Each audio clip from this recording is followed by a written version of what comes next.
பெரிய பின்னடைவு ஏற்படக்கூடிய வாய்ப்புகள் நிச்சயமாக இல்லை.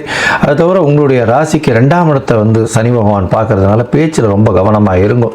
பணவரவிற்கு பஞ்சம் இருக்காது. ஆனால் பேச்சின் மூலியமாக உங்களுடைய குடும்பத்தின் அமைதி கிடக்கூடிய வாய்ப்புகள் நிச்சயமாக இருக்கும். குடும்பத்தில் சலசலப்பு இருக்கக்கூடிய வாய்ப்பு, குழந்தைகள் மூலியமாக சிறு சிறு தொல்லைகள் வரக்கூடிய வாய்ப்புகள் உண்டு.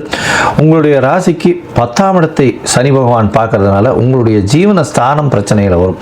அதாவது செய்யக்கூடிய தொழிலில் சிறிது நஷ்டம் வரக்கூடிய வாய்ப்பு.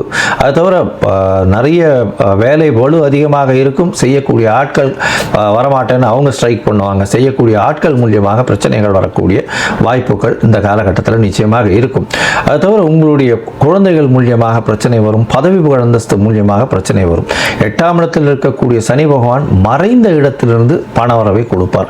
மருத்துவம் சார்ந்த, எண்ணெய் சார்ந்த, அது தவிர தாறு, ஸ்டீலு, அயன், அது தவிர தாவரங்கள், இந்த மாதிரியான வியாபாரம் செய்பவர்களுக்கு நல்ல ஒரு ஏற்றம் இருக்கும். தாவரங்கள்னா இந்த காய்கறிகள், அந்த மாதிரியான விஷயங்கள், பனிக்கட்டிகள், இது பால் பனிக்கட்டி செய்யப்பட்ட பால், குளிரூட்டப்பட்ட பால், இதெல்லாம் விற்கிறவங்களுக்கு திடீர் பண வரவு வரும்.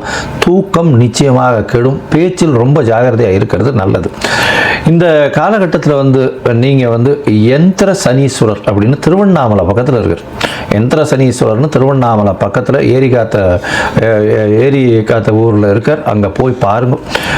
அவருக்கு இலந்த பழம், அங்கே வெளியில் வர்றவங்களுக்கு இலந்த பழம் தானம் கொடுங்க. ஏன்னா சனி பகவானுக்கு உண்டான பழமாக சொல்லக்கூடியது இலந்த பழம்.